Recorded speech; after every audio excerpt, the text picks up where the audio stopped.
Before she was a monster, she was a woman. Beautiful, devoted, human. But in a world ruled by gods and men, beauty is a curse, and innocence is disposable. This is not the story of a villain.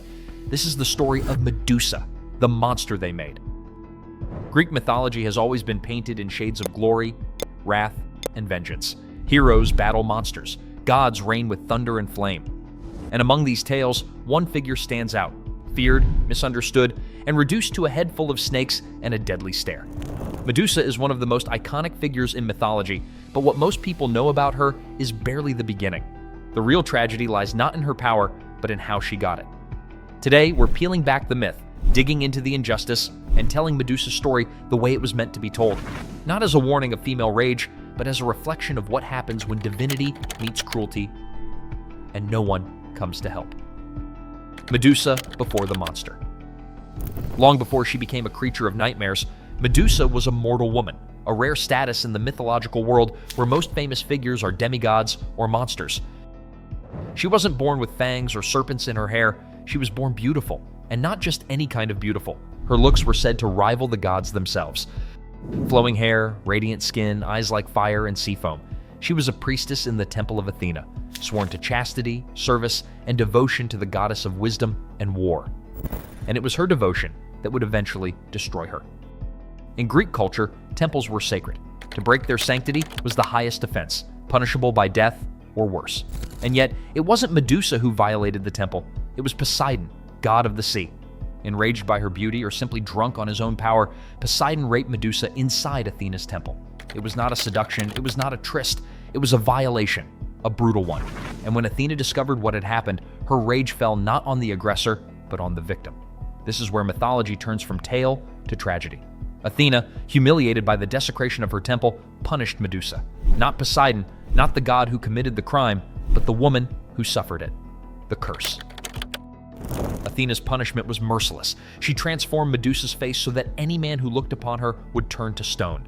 Her once glorious hair was replaced by venomous snakes, constantly hissing and writhing. She was cast out, exiled from society, forced to live in isolation on a barren island known as Sarpedon, or sometimes just referred to as the edge of the world. Her name, once whispered in admiration, became a word of fear. Some say Athena did this out of cold vengeance. Others argue it was to protect Medusa from ever being harmed again, that no man could ever touch her now. But no matter the intent, the result was the same. Medusa became a monster, not by choice, not by sin, but by decree. A victim blamed and rebranded. A woman punished for the crime committed against her. And yet, this punishment gave her power. Terrible, terrible power. The monster in exile. Alone and cursed, Medusa became what the world feared most. Untouchable, unapproachable, unkillable. She was not evil, but she was angry, and that anger, righteous, smoldering, was mistaken for malice. When people came for her head, for her power, for the fame they thought her death would bring, she defended herself. She didn't go hunting, she didn't conquer cities, she stood her ground, and that was enough to label her a monster. Men who had never met her called her abomination. Poets described her as hideous, inhuman, demonic. But isn't that what they always do? When a woman no longer bows, she becomes a threat. When she stops begging, she becomes a beast. It's easier to vilify her than to ask why she became dangerous in the first place. It's worth asking, did Medusa ever actually attack anyone? Or did people come to her island seeking glory, only to fall victim to their own arrogance and her unwillingness to die quietly? What if all she ever wanted was to be left alone, to live, to grieve, to exist without being hunted? What if the real horror wasn't Medusa herself, but what the world turned her into? Perseus and the hero's lie. Enter Perseus, the so-called hero. Armed with a mirrored shield from Athena, winged sandals from Hermes, and a blade sharp enough to kill a god, Perseus sets out to slay Medusa. Not for justice, not because she threatened anyone, but because he needed her head as a trophy to save his own mother from a forced marriage. A noble cause, maybe, but a tragic ending for Medusa, whose only crime was being violated and surviving. The killing of Medusa is portrayed as a heroic feat, but look closer and you'll see something darker. Perseus didn't fight her head on. He used the reflection in the shield to avoid her gaze, crept up silently, and struck while she slept. A sneak attack, a beheading in the night. Even in death, Medusa's power couldn't be ignored. Her head retained its deadly ability. Perseus used it to turn enemies into stone, wielding her as a weapon. He handed her head to Athena, who mounted it on her shield. The very goddess who cursed her now bore her image as a symbol of fear and protection. And Medusa, once a devoted follower, was reduced to an ornament. The symbol beyond the myth. So, what does Medusa really represent? To the ancient Greeks, she was a warning, a symbol of chaos and female rage. But to many modern thinkers, artists, and feminists, Medusa is not a monster. She's a mirror.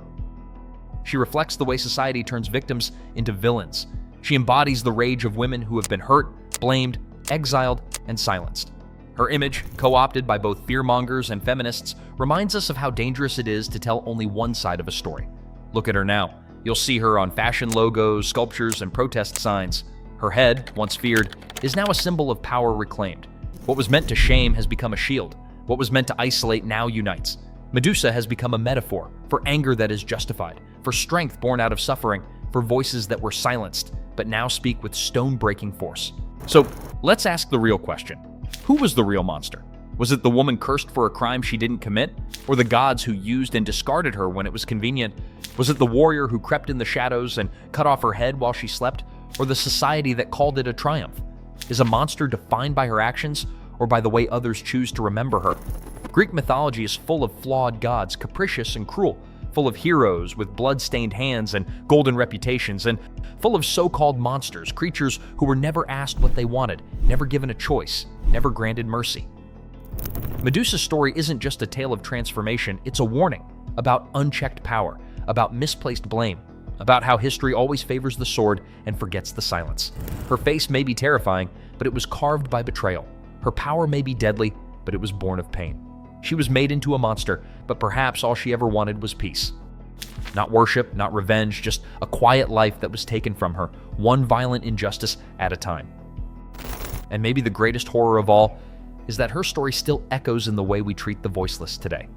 Medusa isn't the villain, she's the question we keep avoiding. What happens to the women we don't protect? What becomes of those we turn into monsters just to silence their pain? At Ancient Whispers, we don't just retell myths, we uncover what they've been hiding. The truth, the pain, the forgotten voices, and Medusa's is just one of many. If this tale stirred something in you, if it made you pause, reflect, or see her not as a monster, but as a mirror, let us know in the comments. Was Medusa truly the cursed or the sacrificed? The villain or the scapegoat? Share your thoughts, your interpretations, or the forgotten myths you long to see brought back to life.